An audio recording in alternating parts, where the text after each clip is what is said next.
Hello everyone, and enthusiastically welcome to Aaj Ka Lecture, today's lecture. I am absolutely thrilled to have you all here for this explainer because today we are mapping out the incredibly intricate biology of the male reproductive system. Think of me as your university professor for the day. If you've been following along with human physiology, you already know it's a topic packed with elegant systems and complex networks. Well, today we're going to break all of that down. We'll start way up at the macro-level blueprints in the brain and zoom all the way down to the microscopic factory floor of the testes. So grab your mental notebooks, get focused, and let's unravel this biological marvel together. Here's a quick look at our syllabus for today. Master controllers, feedback loops, spermatogenesis phases, cellular maturation, sperm anatomy, and we'll wrap it all up with a pop quiz and summary. All right, part one, master controllers. Let's dive right into this. So, at the onset of puberty, the body doesn't just magically start producing reproductive cells out of nowhere. It actually requires a highly coordinated, top-down command from the brain. And what's really fascinating about this step-by-step biological flowchart is how it perfectly cascades. The entire process kicks off with the hypothalamus. You can think of the hypothalamus as the master of the master gland. At puberty, it basically wakes up and releases a hormone called GnRH, that's gonadotropin-releasing hormone. This signal acts directly on the anterior pituitary gland. Upon receiving that signal, the anterior pituitary releases two absolutely crucial hormones, LH and FSH. Those hormones then travel all the way down to act on their specific target cells in the testes, officially kicking the whole factory into gear. Now, I want you to clearly distinguish these two parallel paths in your minds because linking the specific hormonal control directly to the cellular function is vital here. Let's look at the first path. Luteinizing hormone, or LH, acts on the Leydig cells, which are also known as interstitial cells. And what do? They produce testosterone. On the flip side, follicle-stimulating hormone, or FSH, targets the Sertoli cells. The Sertoli cells then act on the male germ cells to actually drive the production of sperm. So you've got two distinct hormones hitting two very specific cellular targets working entirely in parallel. And here's a truly beautiful biological mechanism that you need to wrap your head around. The actual formation of sperm happened strictly inside the seminiferous tubules. But those Leydig cells we just talked about, the ones producing testosterone, they're actually located in the interstitial spaces outside the tubules. So how on earth does that work?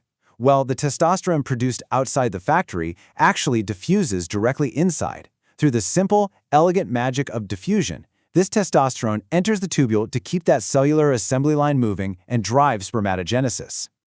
Moving on to section 2, feedback loops. You know, any good factory needs a solid quality control department to make sure it doesn't just exhaust all its resources. Enter the concept of negative feedback. Think of it kind of like a room thermostat. When your living room gets too hot, the thermostat signals the heater to shut off, right? Or imagine a factory manager pausing the assembly line because there's just way too much inventory piling up.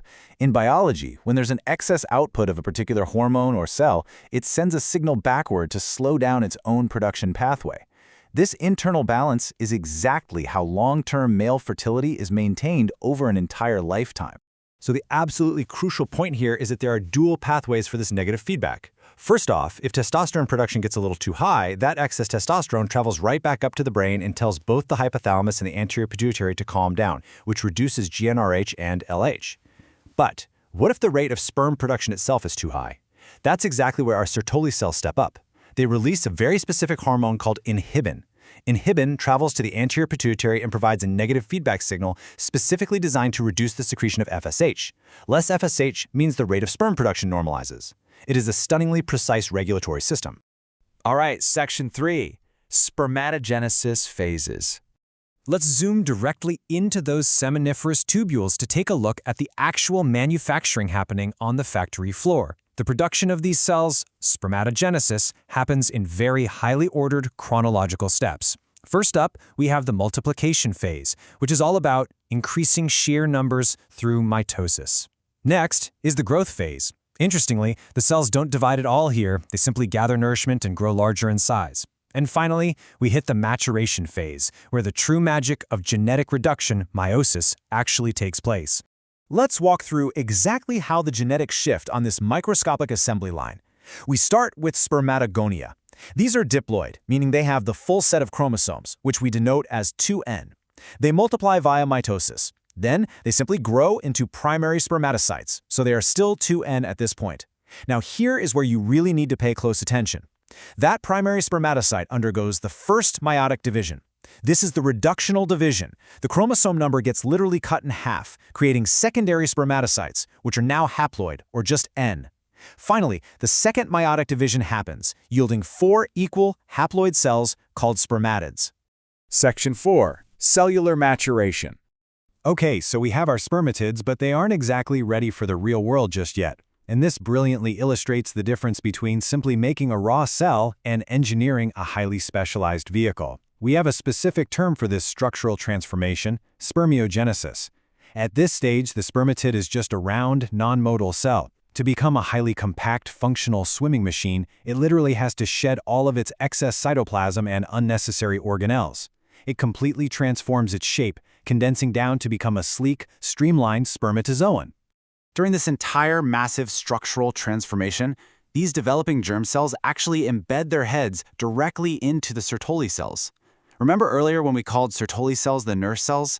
Well, the developing sperm needs serious nourishment to survive this extreme makeover.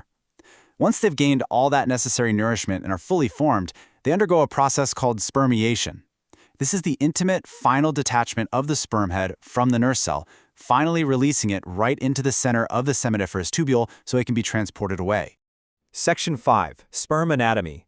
To actually be fertile, at least 60% of these final cells must have a normal shape and 40% of them need vigorous motility.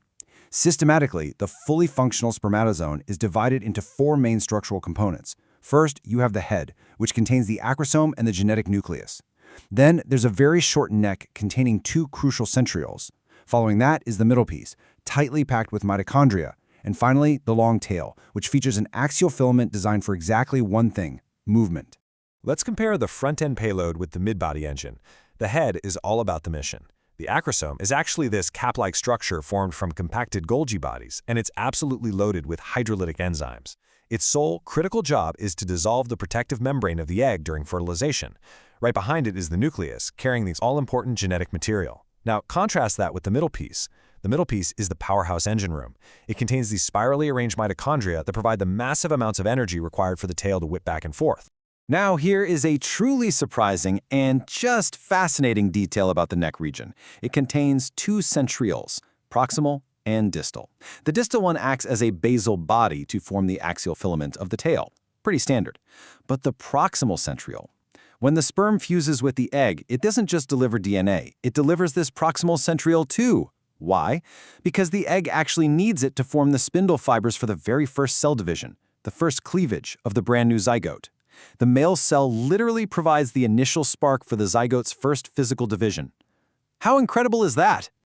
And finally, Section 6, Pop Quiz and Summary. All right, class, you've absorbed a whole lot of complex physiology today. So, it is time for a quick check on your understanding. Here is your challenge. Think back to the quality control department we discussed earlier. If the rate of sperm production is getting too high, which precise hormonal feedback path correctly regulates and slows down this excess production? Take just a second to try and recall that specific loop. Okay, got your answer? The correct path is the Sertoli cells release the hormone inhibin. Inhibin then travels back up to the anterior pituitary gland and applies negative feedback to reduce the secretion of FSH. Excellent job to those of you virtual students who remembered that specific pathway. To make sure you really retain all of this, here is your ultimate lecture cheat sheet. This table summarizes the massive complexity of these regulatory roles into one clear, easy-to-digest framework. From GnRH in the hypothalamus triggering the pituitary, to LH and FSH traveling all the way down to the testes to stimulate Leydig and Sertoli cells, and finally our local heroes, testosterone and inhibin, executing the actual production and feedback loops. Take a mental snapshot of this table. It is literally the core blueprint of male reproductive biology. As we wrap up this explainer, I want to leave you with a bit of a provocative thought. We have just mapped out an incredibly precise, delicate, and deeply interdependent biological machine. But what happens if the hypothalamus fails to pulse? Or what if the Sertoli cells just don't receive the signal?